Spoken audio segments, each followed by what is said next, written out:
Hola, yo soy Evelyn del Instituto de Física de la UAP y el día de hoy quisiera hablarte sobre el color. ¿Alguna vez te has preguntado qué es el color? ¿Por qué vemos las cosas de colores? ¿Y qué hace un suéter amarillo o verde o blanco o negro? ¿O por qué la ropa clara es más fresca que la oscura? Bueno, pues el día de hoy haremos dos experimentos que te ayudarán a entender mucho mejor qué es el color. Son fáciles de hacer, muy entretenidos y los puedes hacer desde tu casa. En este experimento haremos algo llamado síntesis aditiva del color, es decir, pintaremos con luces. Para nuestro experimento de síntesis aditiva necesitamos papel celofán rojo, verde y azul. Necesitamos también 3 lámparas de luz blanca, de preferencia que iluminen lo mismo, o sea que sean de la misma intensidad. Yo por ejemplo no tengo tantas lámparas, entonces ocupé la linterna de mi celular y sirve perfecto, sirve de lo mejor. Necesitamos también cartulina o un folder viejito que ya no utilicemos, y si pueden conseguir una hoja negra para evitar que se nos filtre la luz, pues está perfecto. Necesitamos también un lápiz o un palito, ya van a ver para qué. Necesitamos unas tijeras y una liga o Durex para fijar nuestros filtros. Y quizá pueden llegar a necesitar un Sharpie azul si es que su filtro azul no funciona muy bien. Lo primero que vamos a hacer es hacer nuestros filtros para obtener nuestra luz de colores. Vamos a cortar pedazos de papel celofán y después los vamos a colocar como filtros en nuestras lámparas, y ya sea con una liga o con cinta adhesiva los vamos a asegurar. Esta ya es nuestra luz verde. Ahorita si la prendo no se va a ver porque es de día, pero van a ver cómo se ve en la noche. Si ven por ejemplo que no se ve muy verde su luz, pueden poner más y más pedazos de celofán y se va a ir filtrando más la luz. Yo por ejemplo ocupé mi celular. A mi celular le prendí la lámpara y le hice una pequeña funda. Y así ya funciona muy bien. Y por ejemplo lo que pueden tener con el azul es que por ejemplo este azul es muy clarito, entonces casi no filtra la luz. Lo único que tienen que hacer es tomar un Sharpie por ejemplo y empezar a pintar ahí, esperar a que se seque un poco, empezar a pintar otra vez y eso va a volver nuestra luz más azul, ¿ok? Nuestro siguiente paso es hacer un tubo de cartón para evitar la dispersión de la luz y que nuestro experimento salga mejor. Son muy sencillos de hacer, lo único que necesitan es tomar una tira de folder, hacerla un tubo, pegarle cinta adhesiva y después forrarlo con una hoja negra. Vamos a necesitar 3 de estos. Bueno, lo siguiente que hice fue que como yo no tenía tantas manos para estar sosteniendo lámparas y grabando, pues hice una base y le puse un palito para sostenerlo, ya van a ver para qué.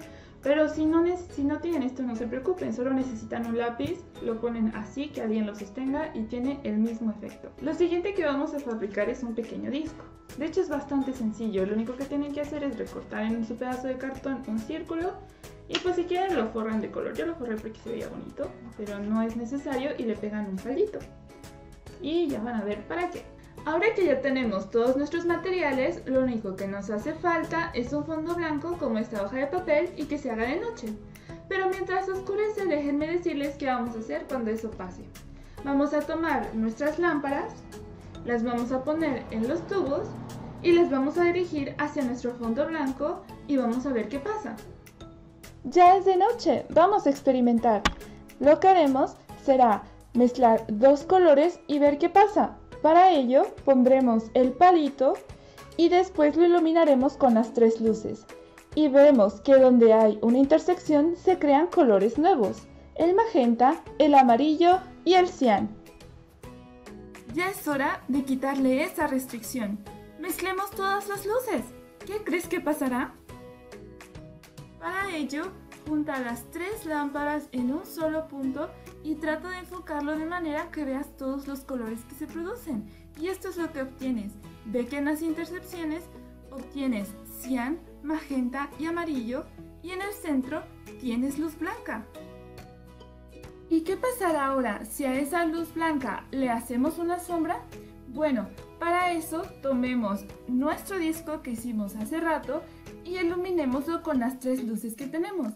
Veremos que la figura que se forma es bastante distinta a la anterior, incluso contraria. Pues ahora el magenta, el amarillo y el cian están en la parte exterior y en las intersecciones se forma el rojo, el verde y el azul.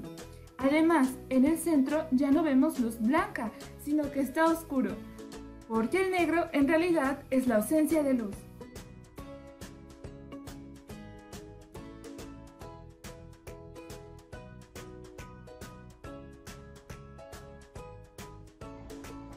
Para este experimento esto es lo que vamos a necesitar: unas acuarelas, pinturas Vinci o pinturas textiles, lo que sea, que tengan los colores que ya vimos, cian, magenta y amarillo. Hay que tratar que sean lo más aproximado posibles para que nos den mejores resultados. Vamos a necesitar también 7 vasitos, ya sean transparentes o blancos, para que se vea bien el fondo. Yo tomé los de yogur que tenía en mi casa. Vamos a necesitar también unos pinceles o algo que nos sirva para agarrar la pintura, y vamos a necesitar agua. Lo primero que vamos a hacer es servir agua en 3 vasitos. Estos 3 vasitos con nuestros pinceles los vamos a pintar de los colores que ya sabemos: magenta, azul y amarillo.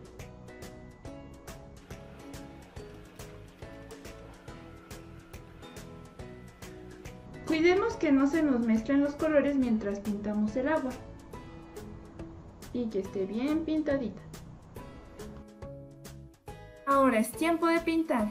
Mezclemos los colores y veamos qué pasa.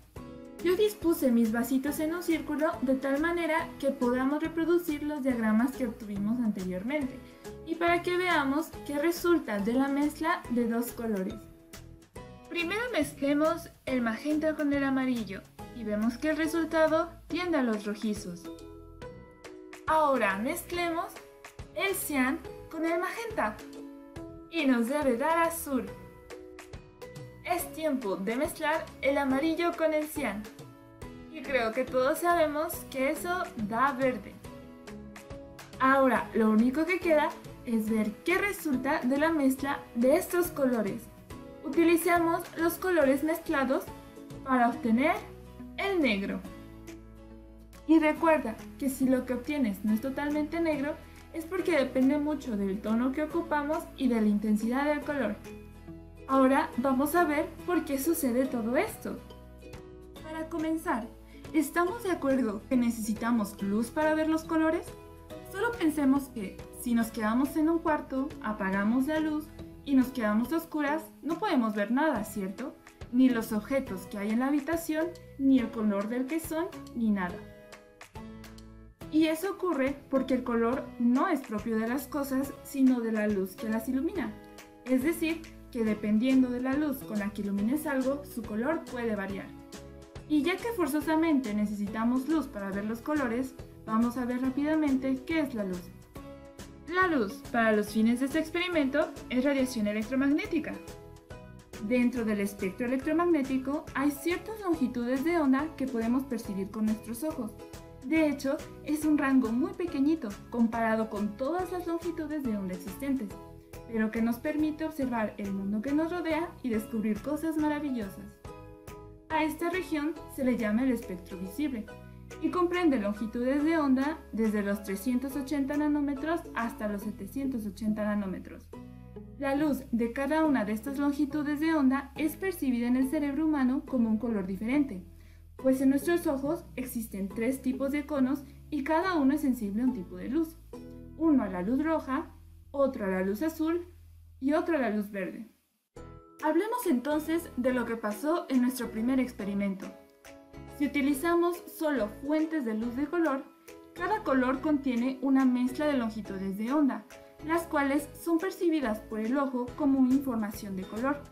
Y si mezclamos todas estas longitudes de onda, da como resultado el blanco.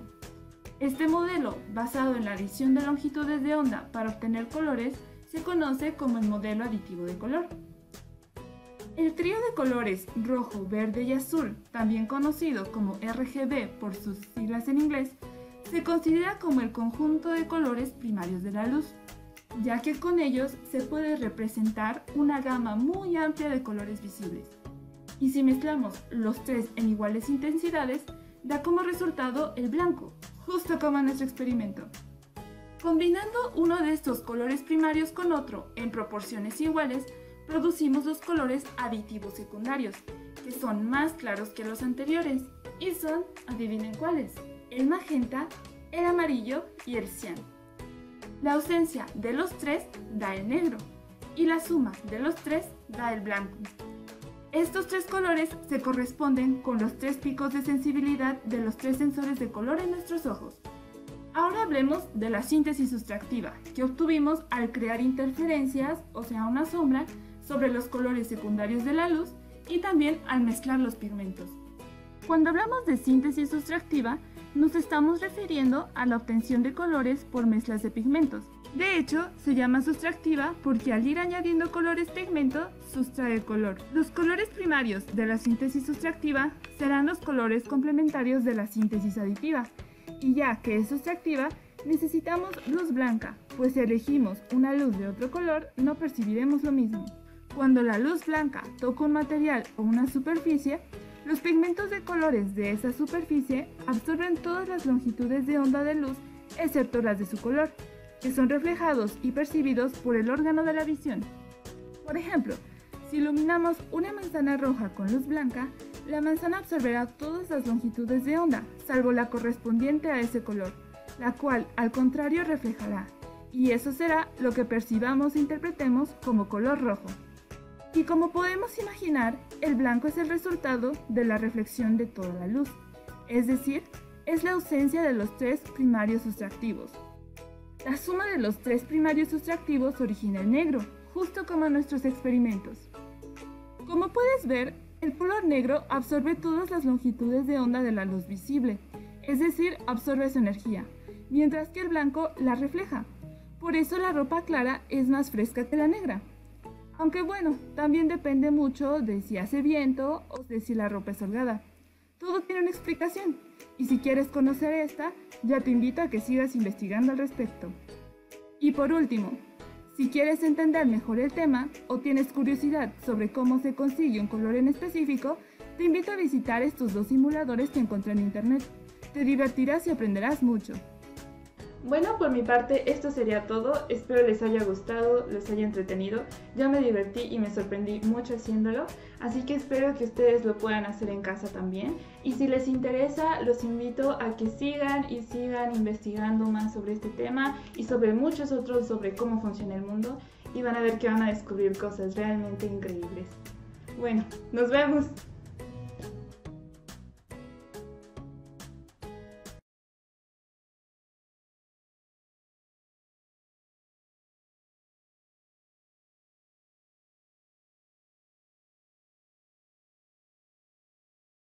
Seguramente en algún lugar has visto algo como esto, o tal vez esto, y probablemente conozcas ya qué son y cómo se llaman. Y si no, bueno, te los presento. Son cristales, y como puedes ver, los hay de muchos tipos y formas. Tal vez por su geometría puedas pensar que en algo el hombre tuvo que ver para que adoptaran estas formas, pero para nada es así. Su desarrollo es completamente natural, y estos pueden ser encontrados en diversos lugares como rocas o cuevas. Sin embargo, sí que podemos hacer crecer cristales nosotros mismos. ¿Qué tal a todos? Espero que estén bien. Mi nombre es Flavio Frangiuti y como parte de las actividades de divulgación que hace el IFUAT, les traigo este video en donde les enseñaré a cómo hacer cristales en casa. Los cristales que haremos son cristales de sulfato de magnesio. Los materiales que debemos utilizar son fáciles de conseguir. Requerimos de agua y de sulfato de magnesio hectahidratado, la cual puedes conseguir en farmacias por el nombre de sal de Epsom, llamado así por el lugar en Inglaterra donde fue producido por primera vez en el lejano siglo XVII, usando agua de manantial. Requerimos también de un frasco o una taza, y para medir utilizaremos cualquier recipiente que pueda medir volúmenes, como los que ocupan en tu casa para hacer postres. Lo que se hará primero es verter 2/3 de una taza de agua al frasco. Seguidamente, llevar a la estufa o al microondas para calentar, cuidando de que no se llegue a evaporar el agua. Después de esto, medimos igual cantidad de sulfato de magnesio y agitamos hasta que la sal sea disuelta completamente en el agua. Podemos agregar un colorante artificial para tener cristales más llamativos. En este punto, la solución está sobresaturada y no debe aceptar más sulfato.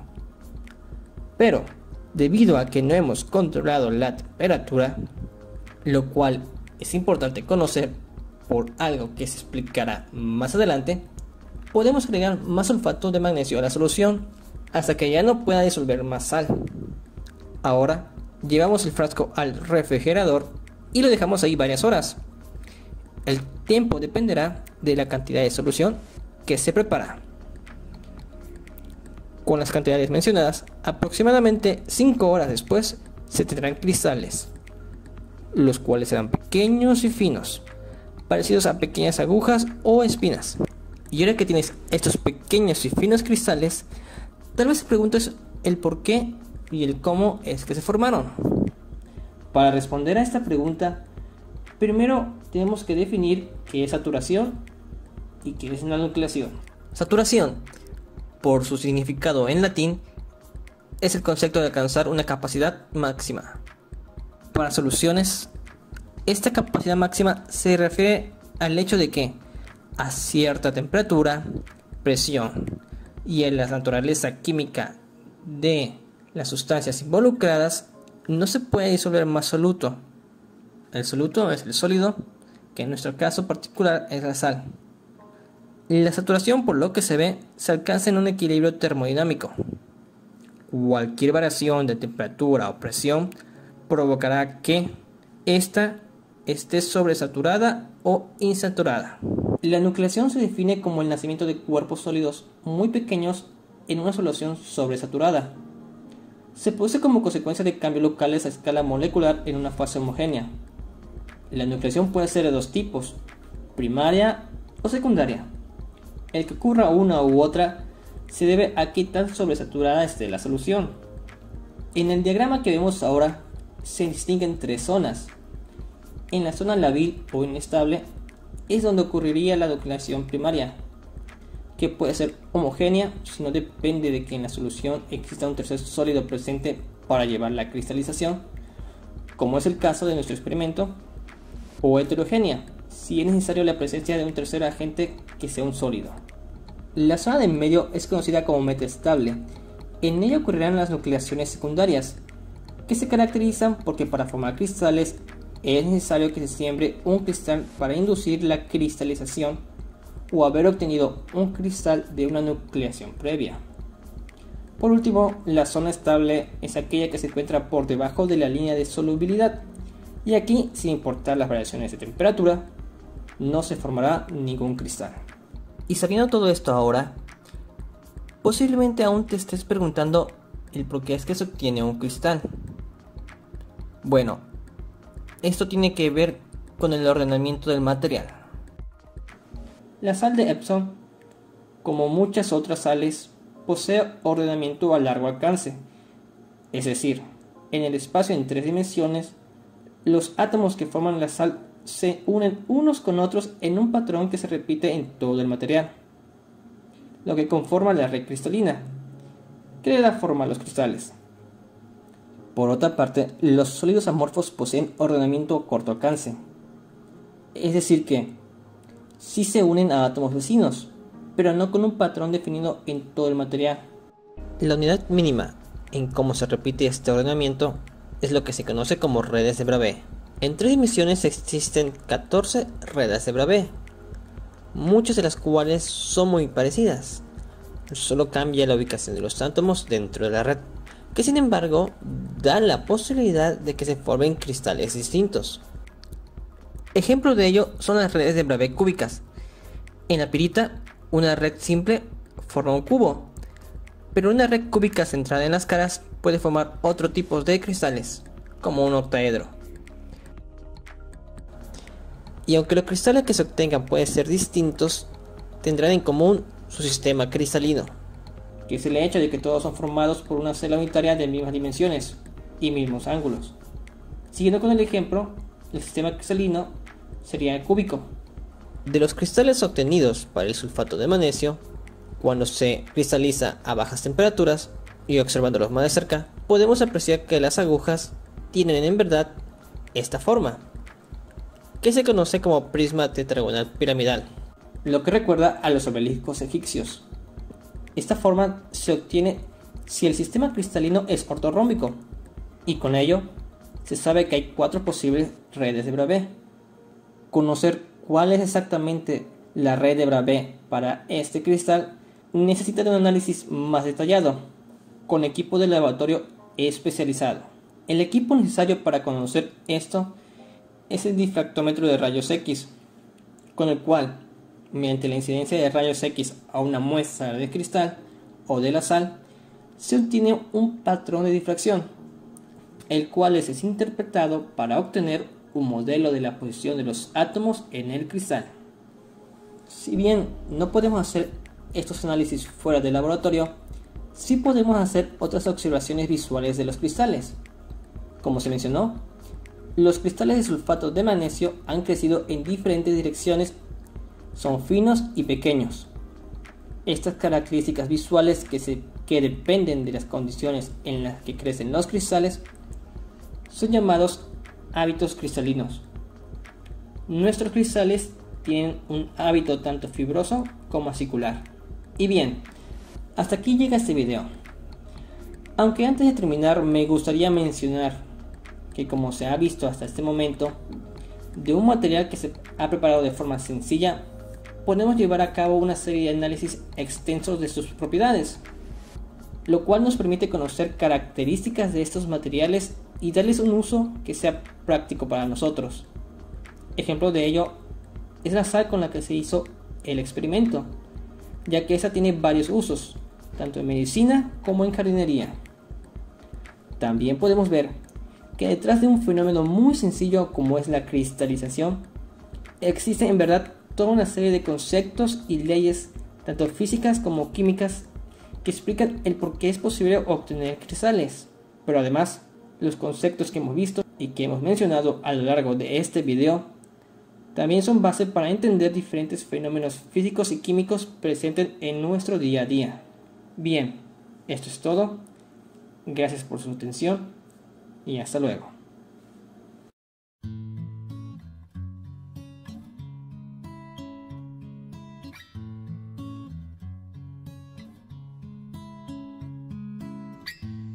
¿Alguna vez te has preguntado cómo se sabe que los productos que consumimos son seguros?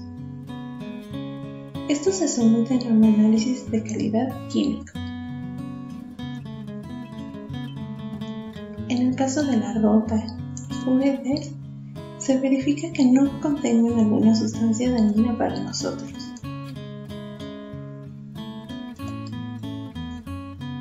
Para que las medicinas tengan la eficacia que deseamos, se verifica que el principio activo se encuentre en el medicamento y a la concentración indicada. Las aguas residuales de las fábricas y el agua potable que usamos en nuestras casas también se someten a diversos análisis para verificar que no contienen sustancias tóxicas para el ambiente ni para nosotros. Para poder verificar la existencia de estas sustancias, llamadas sustancias restringidas, hay diferentes técnicas analíticas, y hoy vamos a hablar de una de ellas. Puedes ver cómo una gota de tinta de cualquier color sobre un papel, cuando se humedece aparecen otros colores. Lo que observamos puede explicarse con la cromatografía. La cromatografía es una técnica de separación en la que los compuestos de una mezcla se separan.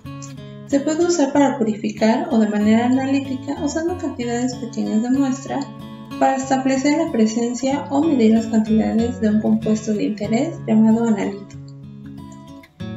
Para entender cómo sucede la separación, hagamos un experimento usando dulces confitados. Todos hemos visto los diferentes colores que estos tienen. para obtenerlos se usan distintos colorantes y lo verificaremos usando la cromatografía.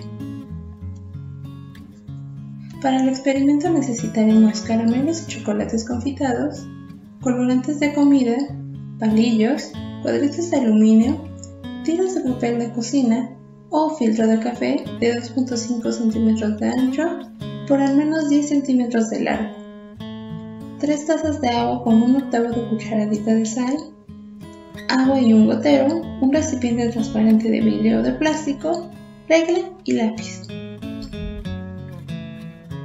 Los caramelos, chocolates y colorantes de comida que utilizaremos serán los de color verde. Prepararemos 3 cuadritos de aluminio identificándolos entre sí. M para el chocolate, S para el caramelo y C para el colorante. Colocaremos una gota de agua para el chocolate y para el caramelo. Y los colocaremos sobre esta por 1 minuto.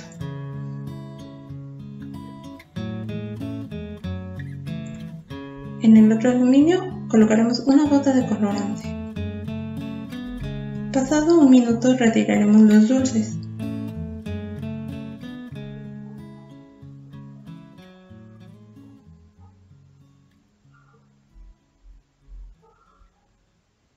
Tomaremos 3 tiras de papel identificadas en la parte superior con lápiz. Dibujaremos con lápiz a 1 centímetro del borde inferior una línea horizontal, la cual será nuestra línea de partida. Ahora, con la ayuda de un palillo, tomaremos un poco de la muestra del aluminio y la colocaremos sobre la línea que dibujamos en el papel, cuidando que no se salga demasiado de esta, dando varias pasadas para que se quede lo más intenso posible el color y dejaremos secar.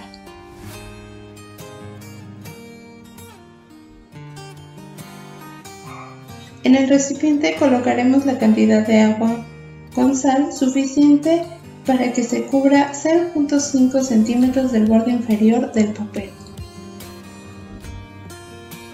Necesitaremos ahora un poco de cinta, un lápiz o una caja.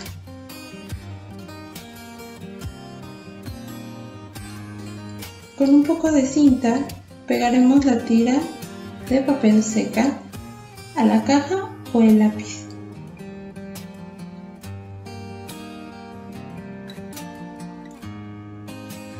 Suspenderemos la tira de papel verificando que esté en contacto con el líquido.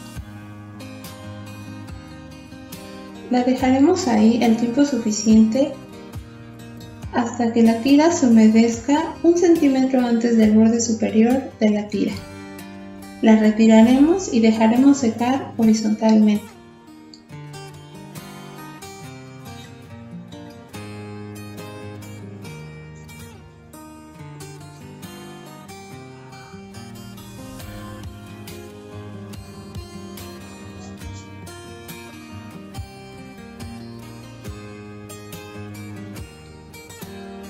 Dejando secar, obtenemos los siguientes resultados. Para el chocolate podemos ver cómo se logran ver 2 colores, un verde y un amarillo en la parte superior. Para el caramelo, el verde se encuentra en la parte inferior y el resto de la tira se ve de un amarillo claro. Mientras que para el colorante observamos 3 colores, un azul, un verde y un amarillo. Podemos ver cómo en efecto, para obtener la tonalidad de verde de cada muestra, se necesitan más de 2 colores para obtenerlo. Pero, ¿cómo sucede la separación? Tenemos que identificar 2 fases. Tenemos la fase móvil, la cual es agua con sal, y podemos llamarla solvente. Y la fase estacionaria, que en este caso es el papel filtro o el papel de cocina. La elección correcta de ambas fases es esencial para una separación exitosa. La fase móvil debe elegirse según la solubilidad de los componentes de la mezcla y la diferencia de polaridad con el solvente, ya que hará que se desplacen a diferente velocidad por la fase estacionaria y esto permite la separación.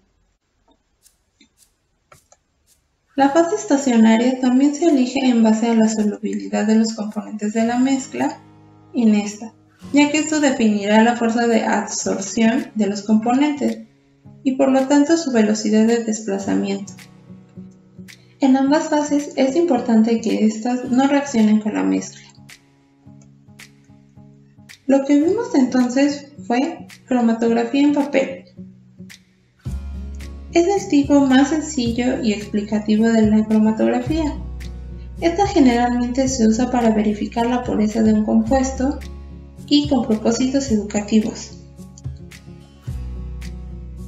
En nuestro experimento podemos observar cómo cada color se presenta en distintas intensidades y posiciones en la tira de papel. Su posición se define por el tiempo de retención, el cual es distinto para cada compuesto y es el tiempo que tarda en desplazarse y que aparezca una respuesta final.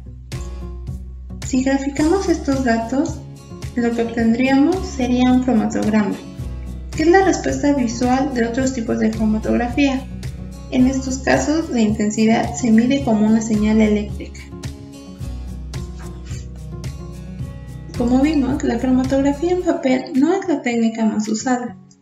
En su lugar, para la clase de análisis mencionados al inicio, se utiliza cromatografía en columna, la cual vamos a clasificar en dos tipos: la cromatografía líquida, en la que la fase móvil se encuentra en fase líquida. El tipo más utilizado se le llama HPLC o cromatografía líquida de alta resolución. Y también tenemos la cromatografía de gases, en la que la fase móvil se encuentra en fase gaseosa. Como complemento a estos métodos de separación, se utiliza en conjunto con otras técnicas de análisis instrumental, como la espectrometría de masas, de UV visible y de infrarrojo como detectores.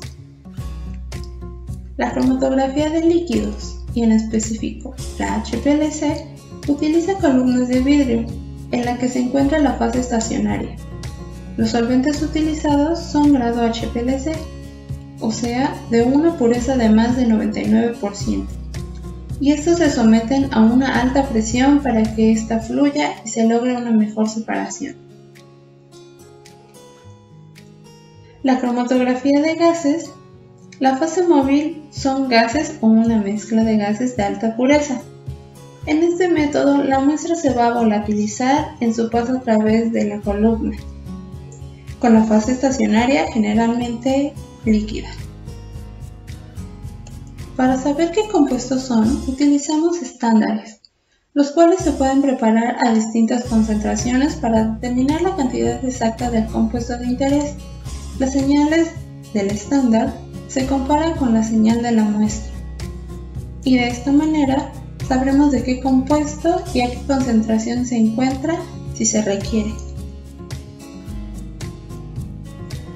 Si te gustó este experimento, lo puedes repetir con otros colores de los chocolates y caramelos. Incluso te invito a que lo intentes usando marcadores permanentes y etanol al 70% como fase móvil. Recuerda que el límite es tu imaginación.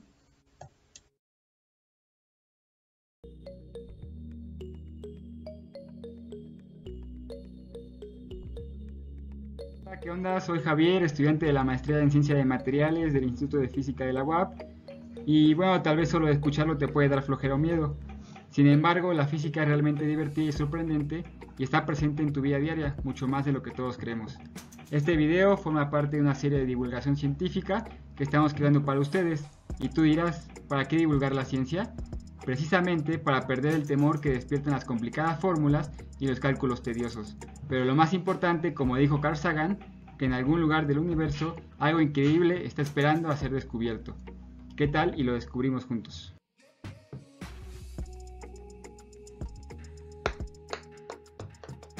Hoy vamos a hablar de los medios granulares. ¿Qué crees que son? Vamos a descubrirlo.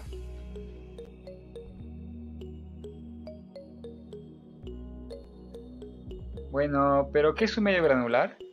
Son aquellos cuyo elemento constitutivo son partículas sólidas que llamaremos granos. Estos granos pueden ser tan pequeños como partículas de polvo hasta del tamaño de un asteroide. Y es un tema tan amplio que no nos daría tiempo de abarcarlo por completo, por lo que en este video solamente hablaremos de sistemas granulares secos.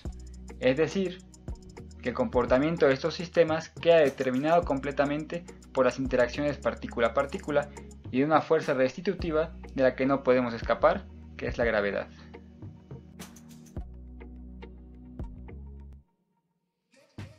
Con la teoría de los medios granulares, podemos dar respuesta a algo tan sencillo y común como el comportamiento de los granos de azúcar en un recipiente hasta el porqué de las avalanchas en el monte Everest.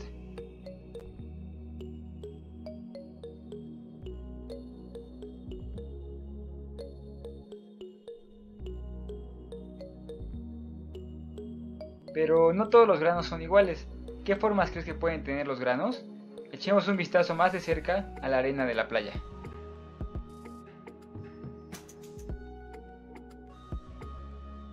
Como ves, no siempre son tan esféricos como pensábamos.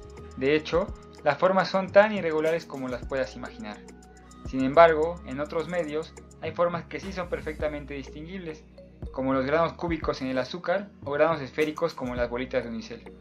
Es muy importante determinar las características físicas de los granos, como su masa, volumen y forma, para poder dar una explicación a su comportamiento colectivo.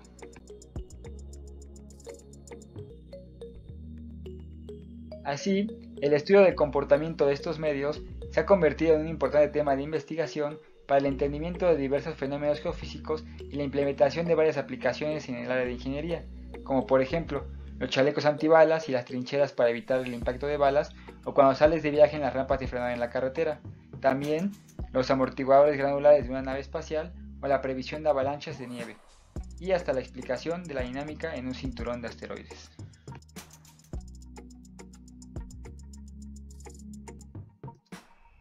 Sin embargo, la explicación de los medios granulares no es simple. Una gran cantidad de fenómenos desafían nuestra intuición debido a la naturaleza organizativa y disipativa de estos sistemas. Ahora observemos específicamente cómo funcionan y veamos una situación real. Un fenómeno que llama la atención en la playa es que cuando pisas la arena mojada parece que el agua desaparece bajo tus pies. ¿Puedes suponer por qué sucede?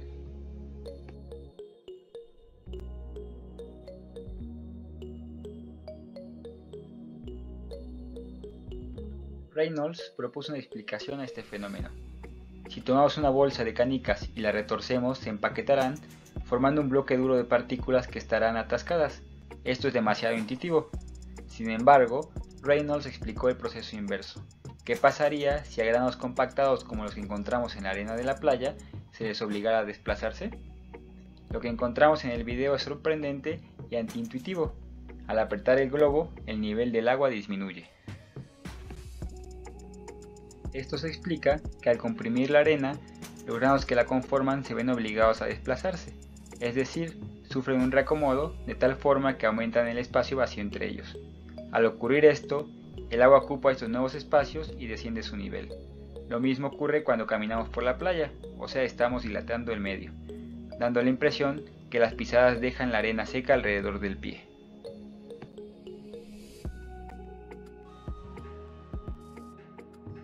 Ahora que conocemos del experimento anterior que es posible producir un reacomodo de los granos, solamente nos falta determinar cómo son las fuerzas dentro del sistema para conocer la dinámica completa. Seguramente todos han escuchado la leyenda del rey Arturo y Excalibur, la espada en la piedra que era imposible de sacar, pues el experimento de la varilla de Durán se parece mucho a esta historia. Veamos quién logra sacar la varilla, aunque esta vez no hay un reino de por medio. Necesitaremos arena, una cubeta y un tubo. Por lo que ves, es un experimento muy sencillo. Una condición esencial es que tu arena esté completamente seca y lo más fina posible. Para el procedimiento colocaremos la arena en la cubeta y enterraremos el tubo. Vemos que es muy fácil sacarlo, ¿no?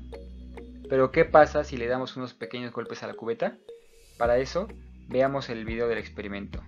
Inténtalo en casa, que es muy divertido.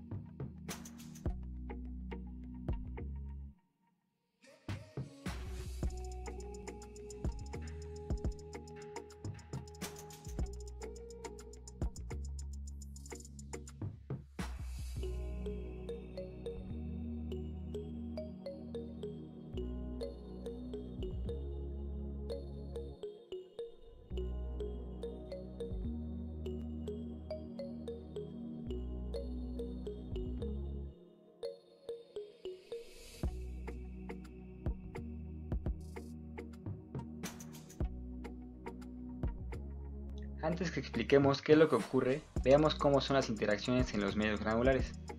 Supongamos partículas esféricas para simplificar las explicaciones.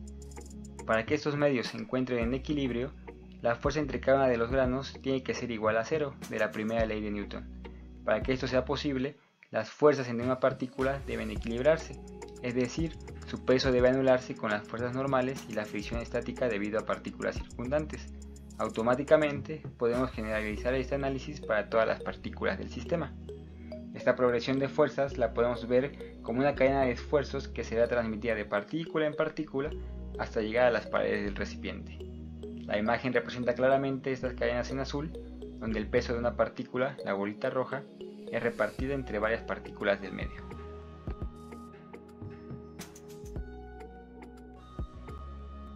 De la misma manera, al aplicar fuerzas externas, dichas fuerzas serán transmitidas en todas las direcciones del medio granular, repartiéndose entre todos los granos. De ahí la capacidad disipativa de estos medios. Con esto podemos explicar claramente del experimento de la playa el por qué una persona puede caminar sobre la arena, ya que aunque el peso es muy grande, este se distribuye entre muchos granos. Es importante concluir que la transmisión de fuerza solamente puede darse a través del punto de contacto entre los granos. Veamos un video tomado en el laboratorio donde las líneas negras representan las líneas de esfuerzo efectivas para una colisión como la que se muestra a continuación, granos ingresando en medio granular.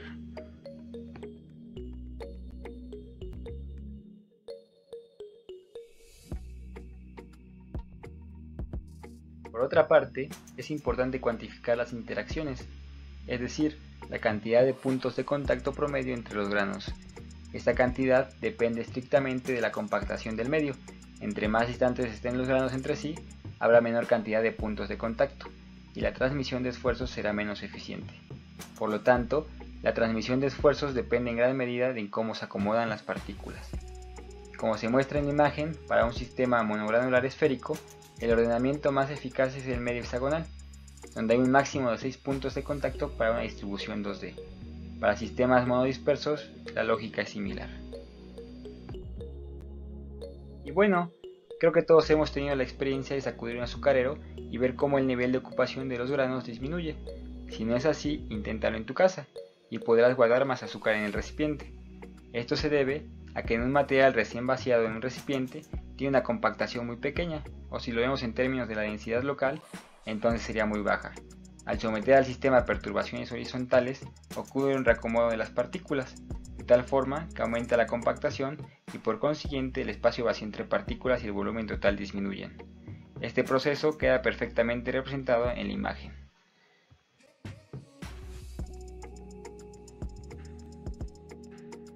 Ahora que conocemos un poco de la teoría, intentemos explicar nuestro experimento. Lo que estamos haciendo cuando damos pequeños golpes en los laterales de la cubeta es compactar la arena alrededor de la varilla, aumentando el número de contactos entre los granos del sistema y entre los granos y la misma varilla.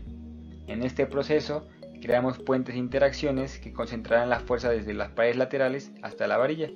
Por eso, cuando levantamos la varilla, esta parece pegada y a veces es imposible retirarla. Sin embargo, los equilibrios son demasiado precarios que es suficiente con que algunos granos cambien de lugar para que las líneas de esfuerzo efectivo desaparezcan y la arena no logre mantener sujeta la varilla. De ahí que sea la única manera de despegar la varilla del sistema.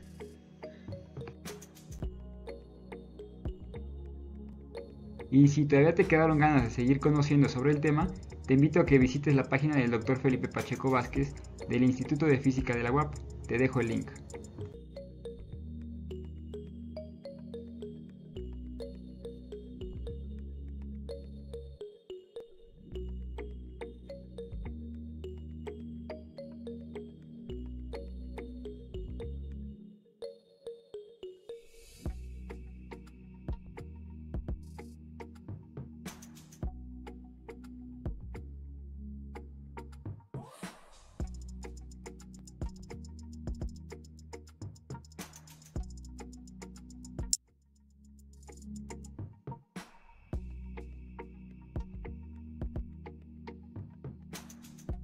Nos vemos pronto. Hasta la siguiente.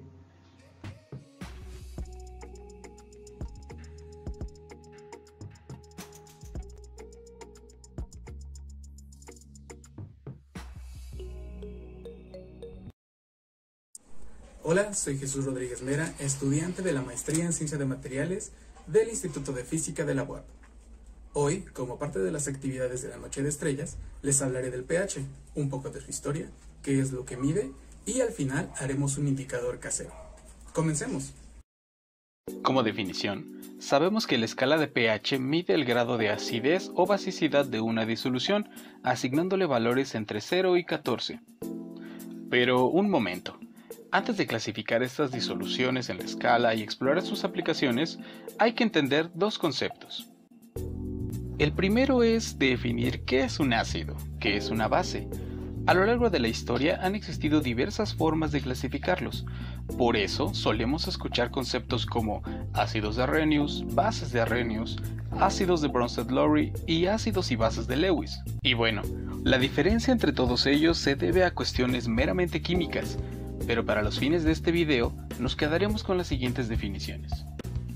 Un ácido es una sustancia que tiene la capacidad de aumentar la concentración del ion oxonio, también conocido como hidronio, en una solución, mientras que una base es una sustancia que tiene la capacidad de aumentar la concentración de iones hidróxido en una solución.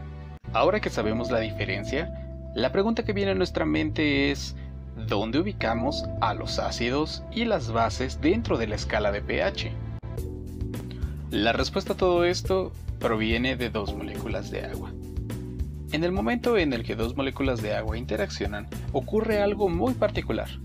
Uno de los hidrógenos de una de las moléculas se desprende y forma parte de la segunda molécula de agua, formando así una molécula de agua que tiene 3 hidrógenos y por lo tanto está cargada positivamente, y una molécula de agua a la que le falta un hidrógeno, por eso esta está cargada negativamente.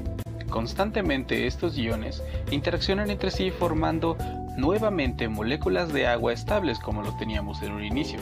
Por eso la doble flecha es una reacción que va de un lado a otro.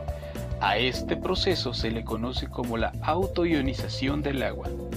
Este proceso en el que dos moléculas de agua interaccionan para formar un ion hidronio y un ion hidróxido es similar a que una sola molécula de agua se disocie para formar un catión de hidrógeno y un ion hidróxido.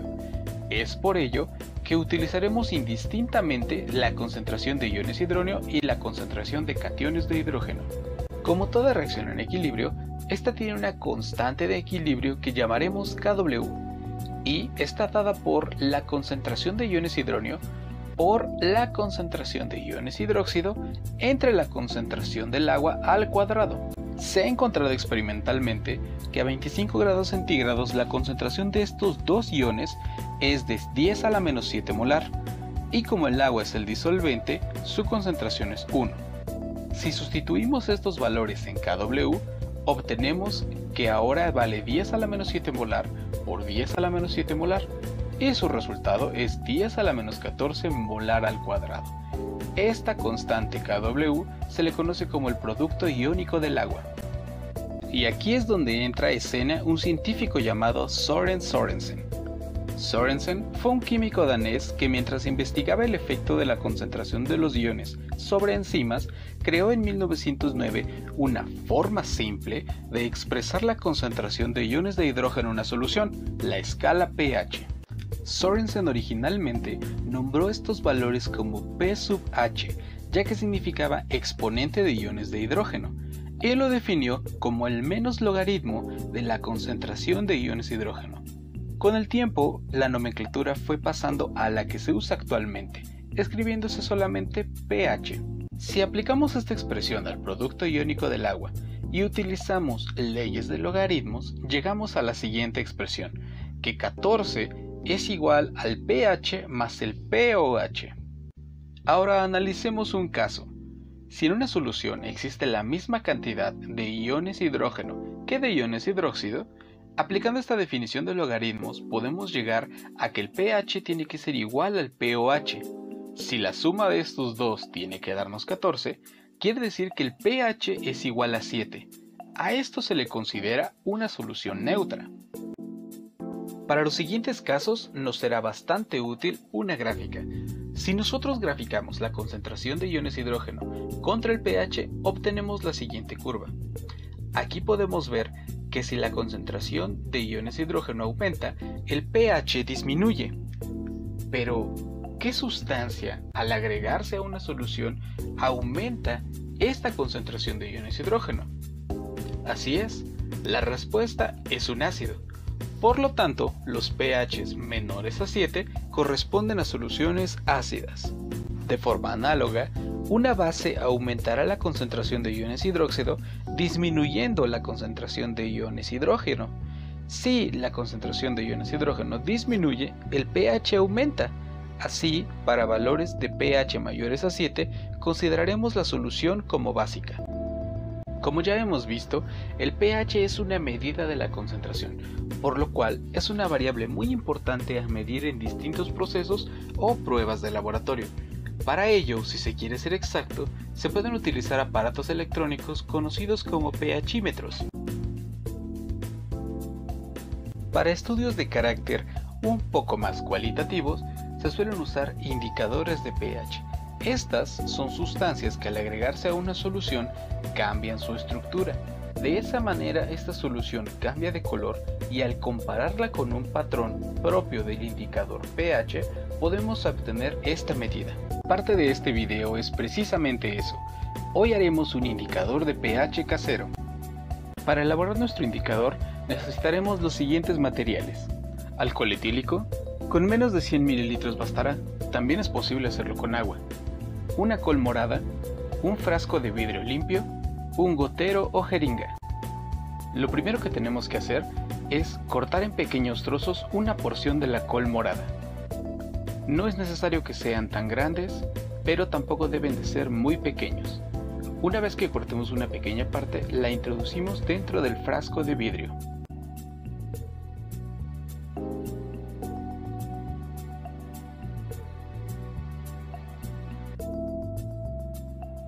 Ahora vamos a vertir un poco de alcohol etílico en nuestro frasco. Una vez hecho esto, con la ayuda de una cuchara, vamos a intentar sacar la mayor cantidad de color posible de la col morada.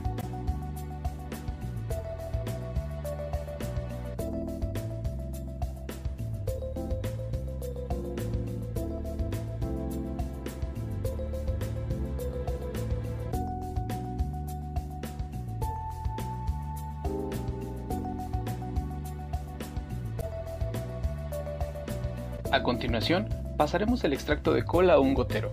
Hay que notar que su color es morado.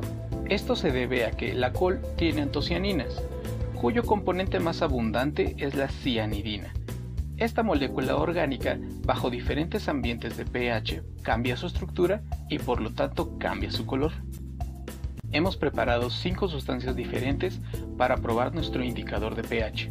De izquierda a derecha tenemos vinagre, agua y jugo de limón, agua con bicarbonato de sodio y agua con detergente. Solo nos queda agregar nuestro indicador a los frascos y después agitar para que el color sea uniforme.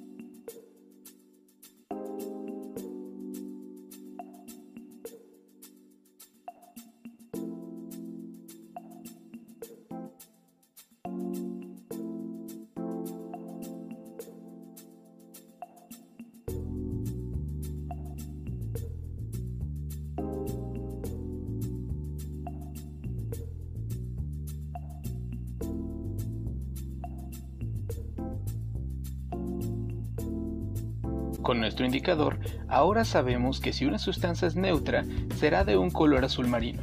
Si es ácida, irá de un color violeta al rosa. Y si es básica, irá de un color azul cielo a verde. Espero que les haya gustado mucho este experimento y que lo intenten en su casa. Conocer el pH ha sido muy importante en el análisis de espacios y ambientes, en la producción de ciertos productos y en el procesamiento de otros. Por ello, su medición y control es una habilidad básica en todo científico que se pregunta ¿cuál es el siguiente paso? en todo aquel ingeniero que procura el desarrollo industrial de un país. Es uno de los tantos conocimientos que le dan sentido a nuestro mundo y nos hacen pensar, ¿qué me falta por descubrir? Hay muchas cosas en este mundo y fuera de él que pueden ser explicadas con la ciencia, y aún hay muchas más que no tienen explicación, pero están allí, esperando a que uno de nosotros pueda responder a ese fenómeno. Lo único que tienes que hacer es no dejar de preguntarte.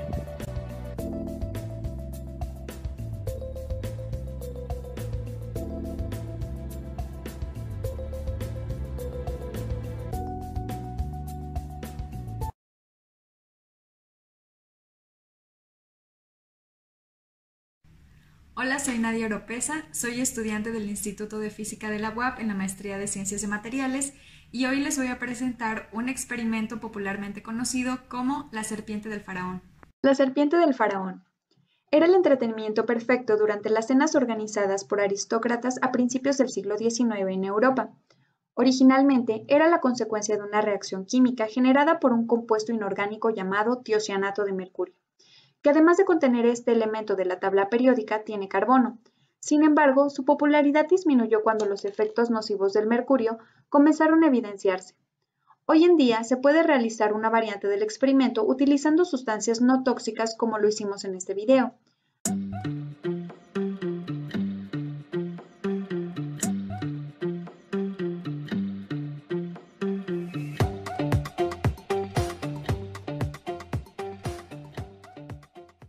Primero mezclaremos una cucharada de bicarbonato de sodio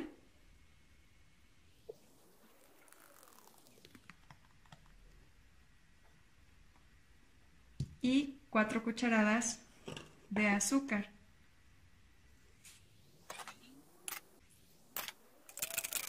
Esta mezcla sólida la utilizaremos para hacer las pastillas. Una vez que tenemos la mezcla lo más homogénea posible, vamos a utilizar un cuello de botella para poder introducir nuestra mezcla y formar las pastillas. Vamos a utilizar un poco de alcohol.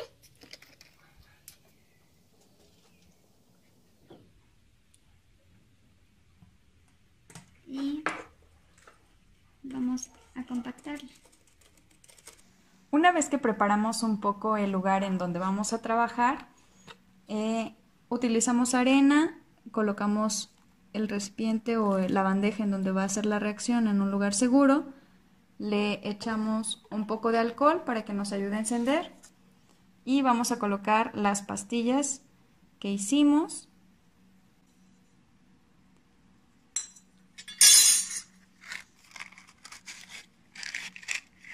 Y vamos a encender.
Bueno, lo importante es saber que esto se da gracias a una reacción química. ¿Qué es una reacción química? Las reacciones químicas suceden cuando se rompen o se forman enlaces químicos entre los átomos. Existen diferentes tipos de reacciones. Este experimento contiene varias reacciones químicas que se dan de forma simultánea. Por una parte se da una reacción de descomposición. En una reacción de descomposición, una sola sustancia se descompone o se rompe, produciendo dos o más sustancias distintas. En este caso, el bicarbonato de sodio se descompone para formar carbonato de sodio, vapor de agua y dióxido de carbono. Al mismo tiempo, tenemos una reacción de combustión. Esta reacción se caracteriza por ser exotérmica, es decir, desprende energía en forma de calor. Para que este tipo de reacciones se lleven a cabo, se necesita la acción de un combustible, formados fundamentalmente por carbono e hidrógeno, un agente oxidante o comburente, que es el oxígeno, y una fuente de ignición. En nuestro experimento, el protagonista de este tipo de reacciones fue el alcohol etílico usado, también llamado etanol, que en presencia de oxígeno realiza la combustión y libera dióxido de carbono y vapor de agua.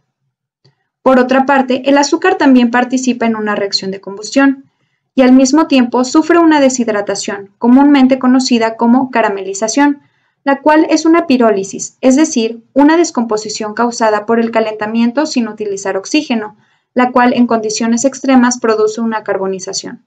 Otra variante de este experimento es con azúcar y ácido sulfúrico, en el cual, de la misma forma que el que hicimos, se lleva a cabo un proceso de deshidratación del azúcar. Podemos decir en palabras sencillas que el cuerpo de la serpiente se dio a partir de la deshidratación del azúcar y su crecimiento se dio por el desprendimiento de los gases de la descomposición del bicarbonato de sodio.